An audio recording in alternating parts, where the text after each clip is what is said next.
Yo, what's up, everybody, and welcome to this week's episode of So What You Hear. I'm Jay, Tiff. and we have finished out week 15. Things are getting really close to the playoffs. We only got a couple games I left. know. I'm kind of. It's bittersweet. On Yeah. some levels, yeah, I'm ready to start over next year. Mhm. Oh, I'm so ready. You get to the playoffs. You get to watch okay, I'm not in there, but you're going to see good Yeah. football. And then we get to go to the draft and take Shador Sanders. So yeah, I get excited again. But yeah, this year did not go the way I thought this year was gonna go. So Really? I thought we'd be good this year. Did? I did. Don't.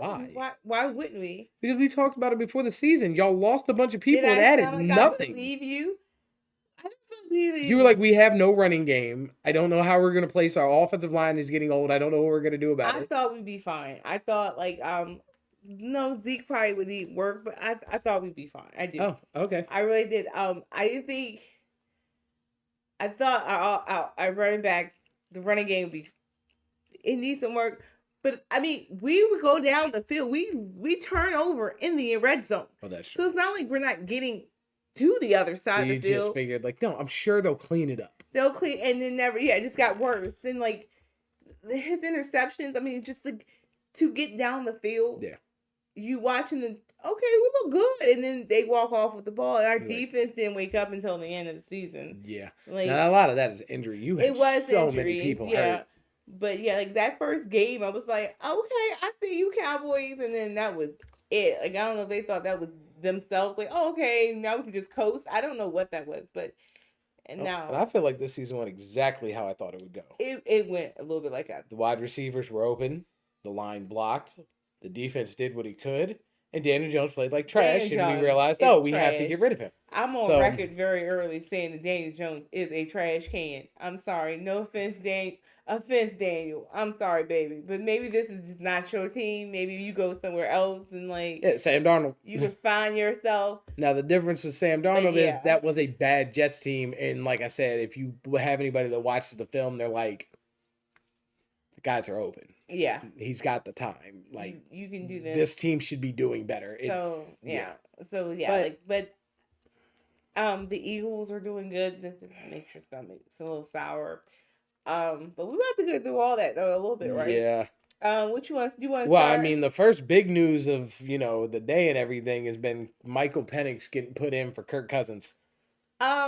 I can't say I'm surprised. I have Kirk Cousins on my fantasy, and I had myself bench Kirk Cousins. Yeah. I had to sit Kirk down. I went and got Bo Nix because he had. I mean, this was his first touchdown pass. Yeah. What, 4 games? Well, and that's the problem with it has been is you've got plays where the receivers clearly ran the wrong route. Yes. You've got plays where the line clearly didn't block. This is a bad play setup, and then there's plays where it's like, Kurt, what was that? What the hell? When you're dealing with all the other stuff, sometimes you start to overturn. You're sensitive. You're throwing it faster. You're trying to be a little more accurate, and it's going high or low. It's not doing what it's supposed to do. Now I have questions. So they really didn't say much. They just said what you said. What I heard is pretty much what you said. But my question is a little bit is, do you think Kurt is coming back next year? I mean, they owe him a lot of money, not for him to come back next year, to have to pay him anyway. I think that'll all depend. I think if Michael Penix comes in for these last 3 games and just kills it and is playing, and they're like, yeah, this looks pretty good. Then we're trying to trade him. I'd rather he costs nothing. Like, so you just eat that money. I eat the cap. Go ahead and get what you can get for Cousins. Maybe I can trade him for a little bit, get a pick or something like that. Kind of like what, Yeah, like they did with Russ, which now we said they were stupid. And I mean, even when Pittsburgh started playing better, but Bo Nix has got him in the playoffs. So I thought it was perfect for the Steelers because they just got a quarterback for nothing. So yeah, listen up, Giants. Just saying. I guess my other question was, do you think maybe this is more because they do owe him so much money, they don't want to get him hurt? So you go ahead and sit over here. We'll put let the rookie get a chance. I think that's a lot of it one way or another. Even whether they're planning on using him or not, this is at that point where like us, part of the reason Daniel Jones got benched is because you haven't been playing that great, and whether it's you or the team, if you get hurt now, we're screwed. So sit down. Like, we're not gonna get a trade for you. If Penix can come in and play like the best quarterback we've ever seen, come in these last 3 games and put up 6 touchdowns per game, throw for 2,000 yards a game, and we're like, oh my God, I didn't even know football could be played like this. If he was hurt, you ain't getting nothing from him. Yeah. So, one way or another, I think it is a little protect to him, a little bit to show them what they need. Because if Penix comes in and it just still don't look good, then clearly it's your team. It's not him. It's not him. So now we got to see what we got to do. Okay. Yeah. You got to, maybe it's the coach. And like I've seen a lot of people point out, you went out and got a number 1 play action quarterback and don't run play action. You're not a play action system. Yeah. Well, then, what do you got? There's a reason that's not going to work. So something got to change. Yeah. Yeah. Okay. I'm with you. All right. We'll see. I like Penix. He looked good, all the way up until the national championship. So well, yeah. But, I mean, Kirk Cousins has been in the league. He's made some, that's not what I'm saying. I think what I was saying was I was hoping this because he did so well with the Vikings, and I was kind of hoping for him for this to be, like, his home, and he can, like, take a team that was having flaws, but just needed that extra piece. Did you feel like the beginning of his career guy got stolen by bad management in Washington? And so you're hoping he can get that last little work in where you can be like, hey, make yourself a good quarterback. Leave an imprint where we're not like, oh, God, that guy Kurt. You're like, oh, yeah, Kurt. That was a guy. Story a little bit. Like Baker's doing right now. A little bit. Yeah. So that's why I was kind of, but I mean, like I said, this might not be his team. Like I said with Daniel, sometimes this fit just don't fit, and you just gotta go somewhere else. Yeah, somewhere else. Sam Darnold. I mean, Minnesota is one of the best teams in the football right now. Yeah, and Sam Darnold was seen as one of the worst quarterbacks we've ever seen play football. So it happens, and sometimes you just gotta go somewhere else and it works better. I don't think Tua could play anywhere but Miami. Yeah, he needs it. Well, maybe Atlanta, because the way that they run that team is kind of how. What they expect from Cousins. Yeah, but that's not Cousins. But, so sometimes you need the right system, and sometimes that's just what it is. So. That's why I think that's a little bit of coaching, because I think, I guess they can only do with what they have, too. This is who they have.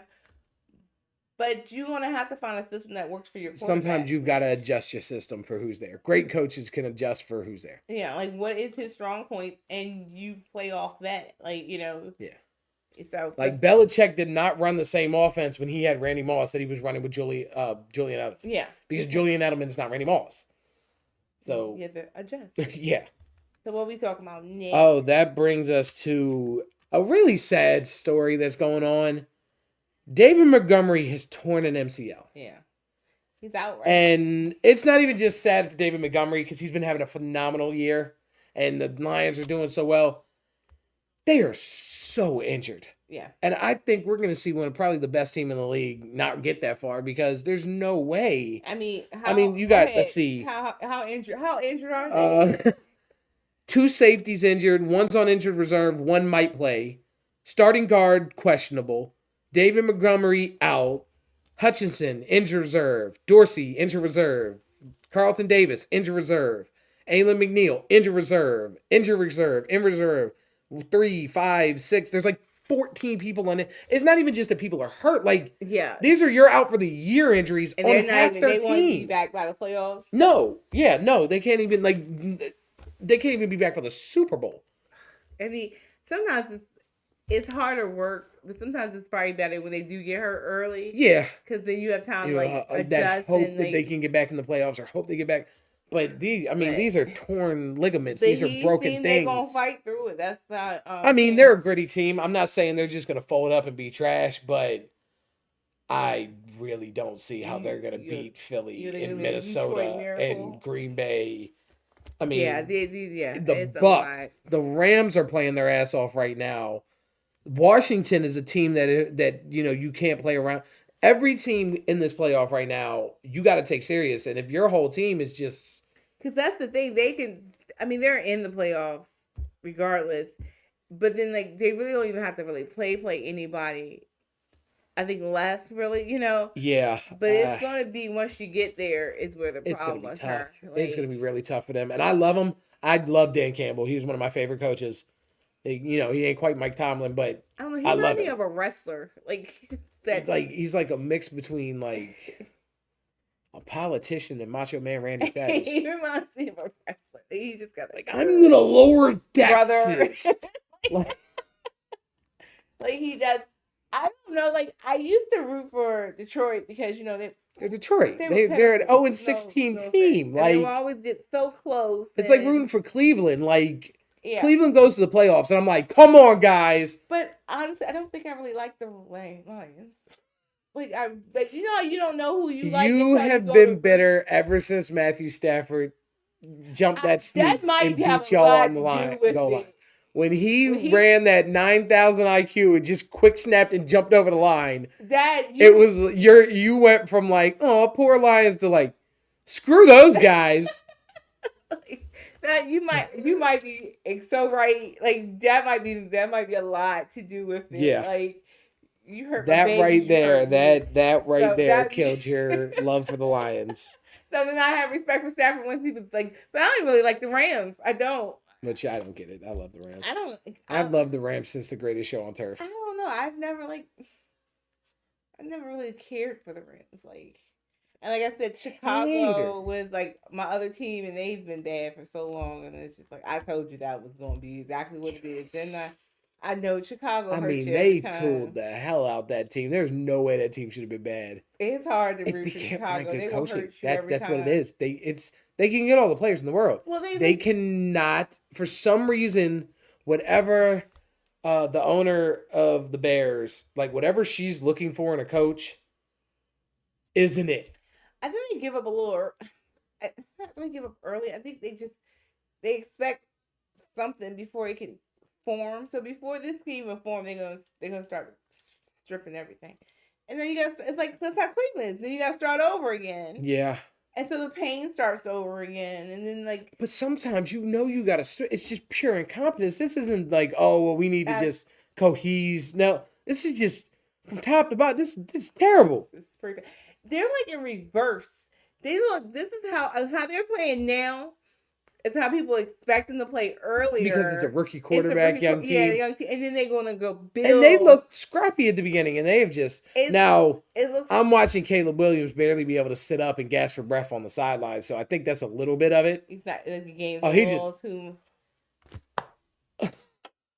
He got lit up. No, he's getting torn up. Well, I mean, some of it's his fault because he holds the ball too long. Yeah, but they never really. But oh god, he's quarterback safety was never Chicago's forte, focal point. Yeah. So they had Matt Forte at E. That's funny. But anyway, I think the Lions might be in trouble. I think. As much as it looked like their year, I mean, I don't want to count nobody out too early, but I really hope it's not the Eagles' year. Well. Speaking on that, all the disorganization and all these other companies and all these other teams and stuff like that, if your wide receivers are calling your team out and your coach and your quarterback aren't getting along and your head coach and your D-line coach are getting in like altercations on the sideline, usually means it's all about you're not going to win. Yeah. Now, I've heard people say that maybe that just shows how good they really are. Yeah. Because they're one of the few teams that can have talent over due to the fact that, like, the coaching isn't stable, the players are spoiled brats. Well, that means they'd be even better. Oh, God, yes. Oh, my God. If you took, like, a Bill Belichick or a Bill Parcells or somebody that could actually put some fucking discipline on that team, oh, my God, we would never see them lose. I don't like that either. But see, that's not what Philly wants. Philly wants a team that fights on the sidelines because that's Philly. We're going to still win. Are you, though? Well, are you winning if nobody really respects you? The Steelers was another one that fell to the Eagles. Ravens failed. I don't get it. I don't get how they're fighting through all this crap. Like, they're an anomaly. So, I mean, as much as, trust me, as anybody can say, as much as I hate to see it, although I am going to need Jalen Hurts to calm the hell down. Like, oh, that's what you want. It was only 250 yards. That is not. Daniel Jones could put up 250 yards. Like, Malik Neighbors has 1,000 yards on the season. And he had Daniel Jones for most of the season. Yeah. So that means that 250 yards, I'm sorry, that's not impressive in the month. If this was 96, like, 250. Good day. But it's 250. Like, I think, like, Josh Allen just went for, like, 300 in a game. Like, Jared Goff is, like, averaging, like, 300-400 yards a game. Like, Come on, man. You can't get that. You can't be playing that bad in the passing game and only hit 250 and act like, well, that shows I'm good at it. Like, well, maybe. Like, yeah, that's why y'all lose in the playoffs, because, I don't get it. I don't know how they keep doing it. It's I told you. but they're still doing it. They're doing it. I saw what I was seeing, and like because the problem is, if they're nasty, if they're just crap team is able to work through all this crap and win, then they're not going to really win a Super Bowl anyway. Because that means the Chiefs are going to do the same thing. Because they're two teams that should not be freaking winning. Mahomes is hurt again, so that means they're really going to win again. Yeah. Like neither one should be winning. They should not. Nothing about the team says they should win. It was like, oh, Mahomes is hurt. Like, and what does that mean? What does that mean? He's going to take 2 plays, maybe a game off, and then come back and have the greatest run in history? Like, woo! Until I see him in a cast and they're like, he ain't playing until next year, I don't care. And even then, he might Roethlisberger with the boot. He might just play in a boot.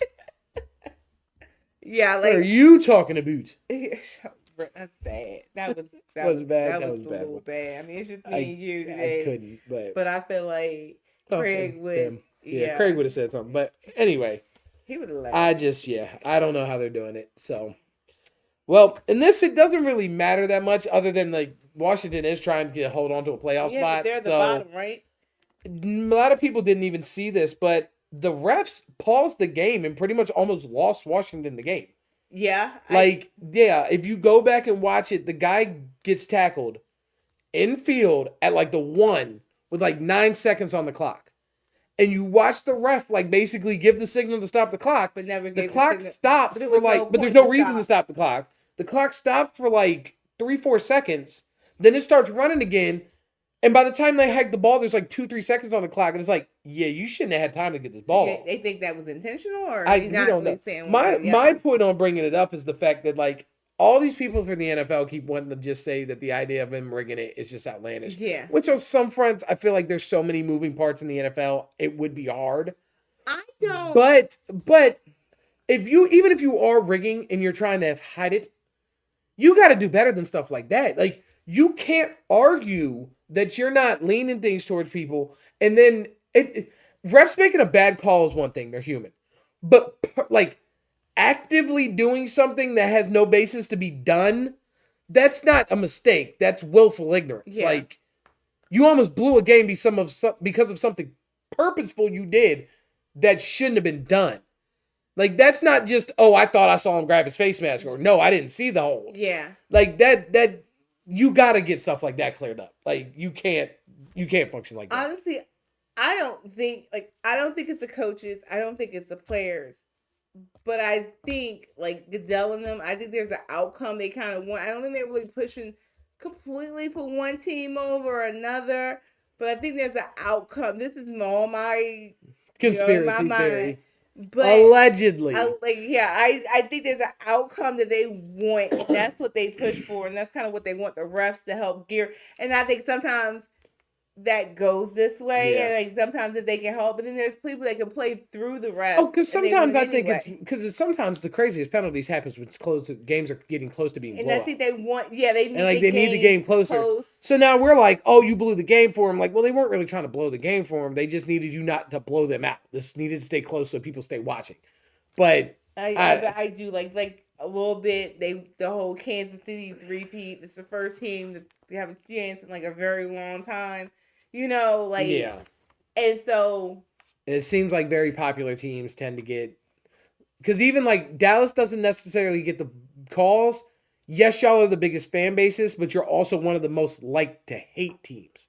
So people love when bad things happen to y'all. So they get more ratings screwing y'all. I feel like that might be true, but that might just be my bitterness. But I Kansas City had more than one game where it's questionable. It was clearly how they got that, and then you get a state, and then you get and like those are like, okay, well maybe they could just coincidentally be a bunch of bad calls. But like I said, with this is like, okay, why did you deliberately stop the clock for no reason? Certain teams lose on them. You have a plot. This overtime just isn't fair. It's been fair for years. Why is every other team loses now? like that? But now suddenly it's an issue. We lost tons of time because Didn't we get a didn't get chance. the They ball walked back, down the you score. know. Yeah. But now this just doesn't seem like it's fair. Like, okay, Or you didn't have the teams in the next round that you thought you were gonna have. Anyway, now, before the NFL like cuts us off and doesn't let us talk I about that, love the NFL. They're the greatest. Goodell. You're awesome. You're awesome. But that brings us to Thursday Night Football, which I'm actually super excited about. I think this will be a really good game. Bo Nix and the 9-5 Broncos versus Justin Herbert and the 8-6 Chargers, trying to hold on to the wild card spot. Same division. This is one of them that, like, as the future progresses with Harbaugh and Peyton, that these are the two teams that are probably going to start competing the hardest with Kansas City. Yeah, this should be fun. This really should be fun. I think so. Bo Nix. The Broncos themselves are just fun to watch. Their defense is really fun to watch.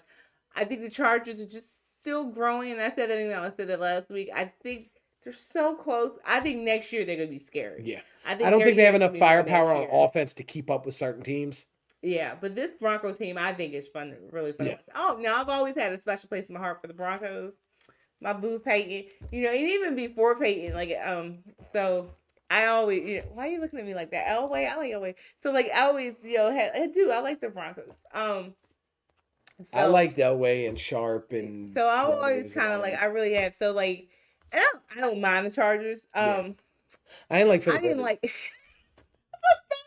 I love Drew Brees. I can stand Philip Rivers. That's what I was about to say. I feel like he didn't start being nicer until Now I will be fair. Had to kind of. I think some of our hate for Philip Rivers is because he was bitter in the beginning. Eli won a Super Bowl and he's a subpar quarterback. He can't make the playoffs and he's a great. Him and Romo both have a game that ends in them throwing a pick, but he's still a great quarterback and Romo's trash. Yeah, so it was watching them praise him for just being mediocrely garbage that can never get past the first round if he even makes the playoffs upset me. Was kind of upsetting. It was I'm watching him be the reason they lose. Just dropped that ball. Well, he fumbled that ball. He just. Oh, it was like under a minute left. The game was over. They were on the goal line. He didn't even need to snap the ball and run a play. He could have just kneed it and the game would have ended. And he fumbles the snap. And they still that's just unfortunate. Well, bad things happen. When they keep happening, that's not coincidence. So But I think I'm pretty sure I'll be rooting for the Broncos. Harbaugh. Has a very, very special place. Okay, so you thinking Chargers? I'm thinking the Broncos. I'm thinking the Broncos, but you do think the Broncos? I do think the Broncos are gonna win this game. We'll see. But I think that's it. Is that it? Yeah, I think that's about it for this week. It's a lot of the stuff is just gearing in to just get into the playoffs. We kind of know the layout. We can talk about teams that are trash, but we know the teams that are trash. And on some parts, we could talk about the teams that are good. And there was reasons to talk about Philly because. How are they still good? They're fighting each other. I thought the Steelers were ahead. I really thought I thought the Ravens were gonna walk them. And that was not just I hate the Eagles. I thought the Ravens were just gonna mop the floor. I told you, the Eagles, they're resilient. Yeah. They're very resilient because they don't even score. They don't win early. It's not even like they're beat you early, and then they just don't. They don't give up. They don't stop. And then the further game, Saquon just gets.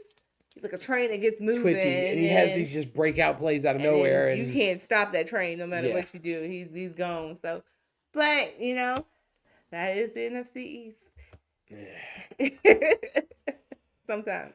But that about wraps this up. So tell us what you think on when the Broncos are the Chargers. No, we want to hear from you. Hit us in the comments.